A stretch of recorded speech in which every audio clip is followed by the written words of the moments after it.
আসসালামু আলাইকুম রহমতুল্লাহি ওবরকাতুহু। সম্মানিত দর্শক, সাবেক রাষ্ট্রপতি শাহাবুদ্দিন চুপ্পু তিনি এখন তার নিজ বাসভবনে আছেন গুলশানে। যেটা শোনা যাচ্ছে যে খুব দ্রুত তিনি চিকিৎসার জন্য দেশের বাইরে যাবেন, যেটিকে সবাই সেফ এক্সিট বলার চেষ্টা করছে। অন্যদিকে যারা চুপ্পু বিরোধী যারা লোকজন রয়েছেন তাদের বক্তব্য হলো যে কোনো অবস্থাতেই তাকে বাইরে যেতে দেওয়া হবে না, সেফ এক্সিট দেওয়া হবে না, তার বিরুদ্ধে মামলা হবে এবং মামলা হয়েছে। এবং নজিরবিহীনভাবে যে ঘটনাগুলো ঘটেছে সেটি হলো মামলায় তাকে আসামি করা হয়েছে, যে মামলায় তাকে দায়ী করা হয়েছে এবং যে বিষয়গুলো দুর্নীতি দমন কমিশনে তদন্তের জন্য আদালত পাঠিয়েছে, এটি বাংলাদেশের নজিরবিহীন ঘটনা। দ্বিতীয় বিষয় হলো যে সাবেক রাষ্ট্রপতি আব্দুল হামিদ এবং শাহাবুদ্দিন চুপ্পু তাদেরকে একত্র করে আবার ট্রাইব্যুনালে এই যে যুদ্ধাপরাধের বিচারের জন্য যে ট্রাইব্যুনাল আইসিটি, এখানে অভিযোগ দায়ের করা হয়েছে। এই যারা অভিযোগ দায়ের করেছে তারা নিঃসন্দেহে একটা পক্ষ, আর তার প্রতিপক্ষ হিসেবে সরকার শাহাবুদ্দিন চুপ্পু সাহেবের ব্যাপারে এখনো পর্যন্ত ইতিবাচক মনোভাব দেখাচ্ছেন। জনাব সালাউদ্দিন সাহেব তিনি বেশ স্পষ্ট করে বলেছেন যে রাষ্ট্রপতির বিরুদ্ধে কোনো ফৌজদারি মামলা হবে না। আমরা বিপদের সময় বা আমাদের প্রয়োজনে আমরা তার কাছ থেকে উপকার পেয়েছি, কাজেই তিনি আমাদের কাছ থেকে একইভাবে উপকার পাবেন। একেবারে বাংলা কথা। কিন্তু তারপরে বিতর্ক থামছে না। কারণটা কি? এখানে একটা বিষয় আমাদেরকে ভাবিয়ে তুলছে। সেটি হলো যে পুরো রাষ্ট্রযন্ত্রের উপর, সরকার ব্যবস্থার উপর, রাজনীতির উপর এই সরকারের কতটা যাকে বলা হয় কর্তৃত্ব রয়েছে। বা ইউনূস জমানাতে যে আতঙ্কগুলো ছিল, সে আতঙ্কগুলোকে এই সরকারকে এখনো তা করছে কিনা। এর বাইরে যেটি হচ্ছে সেটি হলো আওয়ামী লীগ এবং শেখ হাসিনার সঙ্গে জনাব চুপ্পুর কি আসলে কোনো সম্পর্ক আছে কি আছে না। এটার কারণে কি চুপ্পু সাহেবকে তার পদ থেকে বাদ দেওয়া হলো, নাকি বিএনপি আসলে এই পদে তাদের নিজেদের লোক চাচ্ছে, এটাও হতে পারে। অথবা দেখা গেল যে বিএনপির সঙ্গে ডক্টর মোহাম্মদ ইউনূসের একটা সমঝোতা হলেও হতে পারে, সেই সমঝোতার প্রেক্ষিতে ডক্টর মোহাম্মদ ইউনূসকে রাষ্ট্রপতি পদে মনোনয়ন দিতে হবে, এই জন্য এই পদটা খালি করতে হবে, এটাও হতে পারে। তো সেই দিক থেকে জনাব চুপ্পুর এই পদত্যাগ, এটি বাংলাদেশে আসলে আলোচিত কোনো বিষয় হওয়া উচিত ছিল না। প্রথমত আমাদের দেশের রাজনীতির যে ধারা, সে ধারাবাহিকতায় এক্সিকিউটিভ ক্ষমতা থাকে পার্লামেন্টের, মানে যাকে বলা হয় সমস্ত আইন প্রণয়নের ক্ষমতা থাকে পার্লামেন্টের হাতে, আর পার্লামেন্ট যাকে সেই সংসদ নেতা নির্বাচন করেন, আর সেই সংসদ নেতা যখন দেশের প্রধানমন্ত্রী হন, মানে তার দলীয় সংখ্যাগরিষ্ঠতা বা সংসদের সংখ্যাগরিষ্ঠতা নিয়ে তিনি যখন প্রধানমন্ত্রী হন, সমস্ত ক্ষমতা, রাষ্ট্র ক্ষমতা এখন প্রধানমন্ত্রীর হাতে। কাজেই মানুষের আকর্ষণ, তারপরে তর্ক বিতর্ক প্রধানমন্ত্রীকে কেন্দ্র করে, রাষ্ট্রপতি জাস্ট একটা অলংকারিক বিষয়। আমাদের দেশের রাষ্ট্রপতি নিয়ে অতীতে তেমন কিছু আলোচনা হয়নি। কতগুলো কলঙ্কজনক ঘটনা ঘটেছে রাষ্ট্রপতি পদকে নিয়ে।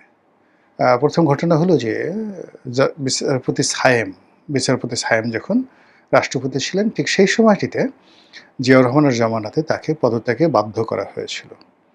এবং সেই কাহিনী তিনি যেভাবে বর্ণনা করেছেন, এটি যাকে বলা হয় জিয়াউর রহমান সাহেবের যে সুগুণাবলী, তার সম্পর্কে মানুষের যে ইতিবাচক ধ্যান ধারণা, চিন্তা চেতনা, ওই জায়গাটাতে একটা প্রশ্নবোধক চিহ্ন তৈরি করে রেখেছে, যদি ঘটনা সত্য হয়।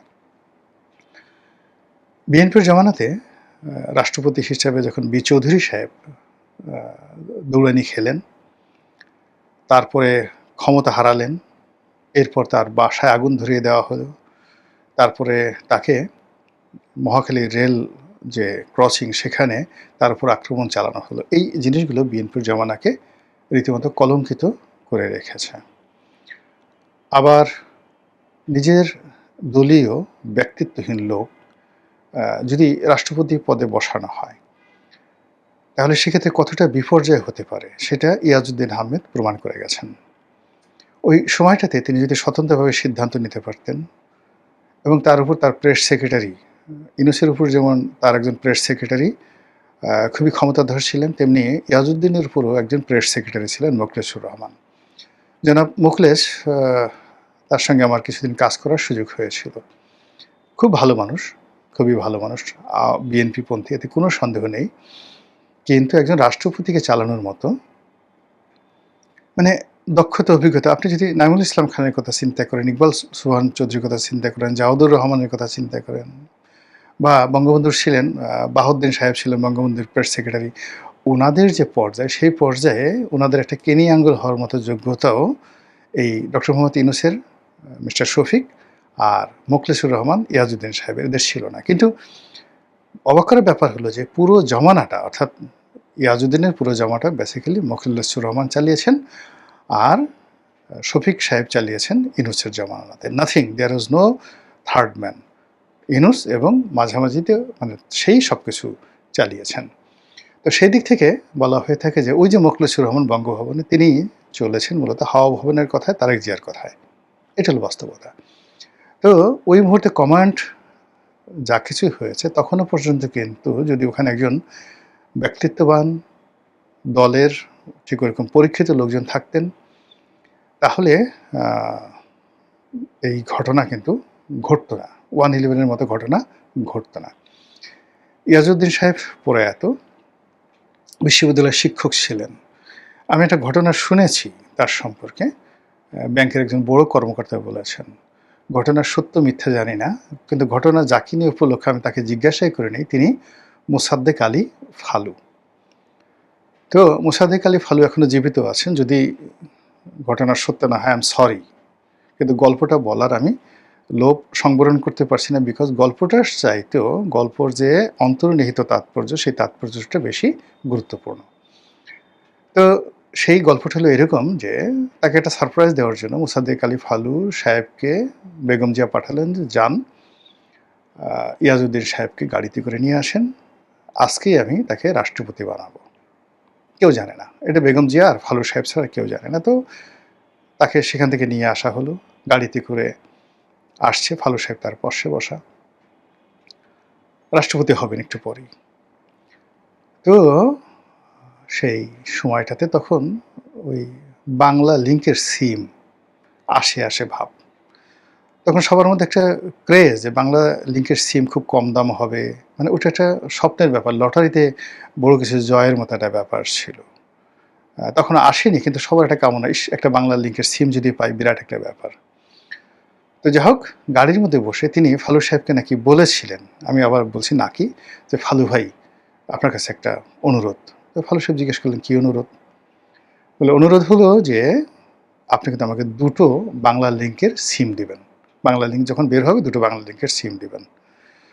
তো ফালু সাহেব, মানে এই কথা যিনি আমাকে বলেছেন তার সাথে ফালু সাহেবের কথা হয়েছে।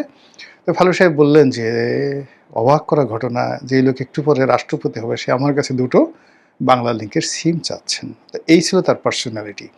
তো সেই পার্সোনালিটি দিয়ে আসলে প্রবলেমগুলো সলভ করা যায় না। তো সেই দিক থেকে আসলে শাহাবুদ্দিন চুপ্পু কিন্তু ইয়াজউদ্দিন সাহেবের মতো ছিলেন না। তিনি কমপ্লাই করেছেন সবার সাথে, কিন্তু সিদ্ধান্ত নিয়েছেন নিজে। কথা বলেছেন কম, শব্দ করেছেন কম, সিদ্ধান্ত নিয়েছেন বেশি। এবং পুরো সময়টিতে বঙ্গভবনকে ঘিরে যে সকল বিস্ফোরক সিদ্ধান্ত হয়েছে, যে সকল বিস্ফোরক ঘটনা ঘটেছে, ও ঘটনা তিনি ছাড়া আর কেউ জানেন না। তিনি একটা দুটো ঘটনা শুধুমাত্র একটু উস্কে দিয়েছেন। রয়টার্সকে একটা সাক্ষাৎকার দিয়ে একবার একটা কথা বলেছেন, মানবজমিনের মতিউর রহমানকে সাক্ষাৎকার দিয়ে একটা কথা বলেছেন, আর কালের কণ্ঠে একটা সাক্ষাৎকার দিয়েছেন। কিন্তু কালের কণ্ঠের সাক্ষাৎকারের খুব অল্প অংশ ছাপা হয়েছে, বাকি অংশ হয়তো ভবিষ্যতে ছাপা হবে। তো কাজেই তিনি ওখানে বসে তার সীমাবদ্ধতার মধ্যেও তিনি একটা সোশ্যাল কানেক্টিভিটি গড়ে তুলেছিলেন। তার সঙ্গে জামাতের একটা সম্পর্ক ছিল, ইউনূসের সঙ্গে সম্পর্ক ছিল না, কিন্তু জামাতের সঙ্গে ছিল। তার সঙ্গে এনসিপির শীর্ষ যারা নেতৃবৃন্দ রয়েছেন তাদের সম্পর্ক ছিল। এখন তো অনেকে মানে যাকে বলে অনেকে অভিযোগ করছেন যে যেদিন তারা বঙ্গভবন ঘেরাও করতে গেছিলেন তখন এনসিপির সিনিয়র নেতারা বিশেষ করে মাহফুজ, আসিফ মাহমুদ, সজীব ভুঁইয়া আরও কে যেন আছে তাদের নাম বলা হচ্ছে তারা নিষেধ করেছিলেন। অথচ আবার সেই মাহফুজই সেখানে গিয়ে বঙ্গবন্ধুর ছবি সেখান থেকে নামিয়ে ফেলেছেন। তারপর তিনি ওই সময়টাতে তারেক রহমান সাহেবের সাথে নিঃসন্দেহে তার একটা যোগাযোগ ছিল। এই যোগাযোগের প্রেক্ষিতে সেখানে অনেক কিছু ঘটেছে। তার সঙ্গে সেনাপ্রধানের সম্পর্ক ছিল, নৌবাহিনী প্রধানের সম্পর্ক ছিল, বিমান বাহিনী প্রধানের সম্পর্ক ছিল এবং তিনি এই যে পুরো সামরিক তন্ত্রটিকে বঙ্গভবনমুখী করতে পেরেছিলেন তার ডিপ্লোম্যাসি দ্বারা। ফলে আমরা শাহাবুদ্দিন চুপ্পুকে যত চুপচাপ লোক মনে করেছিলাম বা করেছি আসলে তিনি অতটা চুপচাপ নন। তাকে যারা খুব অথর্ব মনে করেছেন তিনি দুর্নীতি দমন কমিশনের সবচেয়ে পাওয়ারফুল পদ কমিশনার তদন্ত হিসেবে ছিলেন। মূলত আসলে গোলাম রহমান সাহেব ছিলেন চেয়ারম্যান, কিন্তু পুরো সময়টা তিনিই আসলে দুর্নীতি দমন কমিশনটা চালিয়েছেন। It's not a matter of joke. আবার তাকে বলা হয় এস আলমের যাকে বলা হয় সহযোগী। ধরেন এস আলম তাকে ব্যাংকের ডিরেক্টর করেছেন বা ভাইস প্রেসিডেন্ট করেছেন। ইসলামী ব্যাংকের একটা ভাইস প্রেসিডেন্ট সেখান থেকে এস আলমের সহযোগী হয়ে তিনি রাষ্ট্রপতি হয়েছেন। এটা এত সোজা নয়, যেখানে আমাদের মতো মানুষ ২০ বছর, ২৫ বছর, ৩০ বছর মাঠের রাজনীতি করার পরে একটা নমিনেশন পেতে ১১ বালতি পানি খাওয়ার পরেও আমরা কল্পনা করতে পারি না নমিনেশন পাবো, সেখানে তিনি রাষ্ট্রপতি হয়ে গেছেন। এটা স্বাভাবিক বিষয় নয়। তো যেটা বলছিলাম যে এই স্বাভাবিকতা না থাকার কারণে কি হচ্ছে, তাকে অনেকে থ্রেট মনে করছে। বিশেষ করে বিএনপি বিরোধী যারা শক্তি রয়েছে তারা তাকে থ্রেট মনে করছে।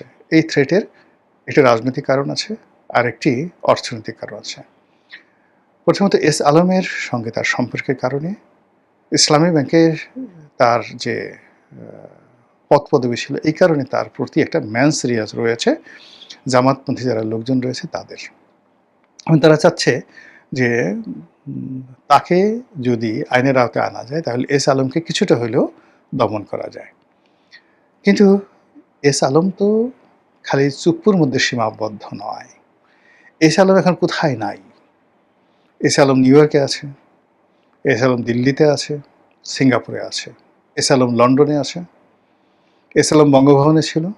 এস আলম যে গণভবনে বা যমুনাতে বা প্রধানমন্ত্রীর কার্যালয়ে নেই আপনি কি বুকে হাত দিয়ে বলতে পারবেন? এস আলম যে টেকনাফ, কক্সবাজার, উখিয়া, পেকুয়া, চট্টগ্রাম বন্দর এখানে নাই আপনি কি বলতে পারবেন? এস আলম যে এখনও ইসলামী ব্যাংকে নাই আপনি কি বলতে পারবেন? বলতে পারবেন না। কাজে চুপ্পুকে নিয়ে টানাটানি করলে এস আলমের একটা পশমেও টান পড়বে না, বরং চুপ্পুকে নিয়ে টান দিলে এস আলমের যে লিঙ্কগুলো যেটা আছে প্রত্যেকটা লিঙ্ক একসাথে কাজ করবে। এখানে দেখবেন যে বিএনপি আওয়ামী লীগ এক হয়ে গেছে, এখানে জামাতের অনেক লোক এক হয়ে গেছে, এস আলমের অনেক লোক জামাতের মধ্যে আছে। তো কাজে এই যে চুপ্পু সাহেবের যে চুপ হয়ে থাকা বা চুপ্পু সাহেবের সেফ এক্সিট বা তার মামলা মোকদ্দমায় তাকে জড়ানো বা তাকে নিয়ে যে রাজনীতি যা কিছু চলছে এটা যত সহজ মনে হচ্ছে বিষয়গুলো আসলে আগামীতে অত সহজ হবে না। মহান আল্লাহ আমাদের সবাইকে হেদায়েত দান করুন এবং হেফাজত করুন। আসসালামু আলাইকুম ওয়া রাহমাতুল্লাহি ওয়া বারাকাতুহু।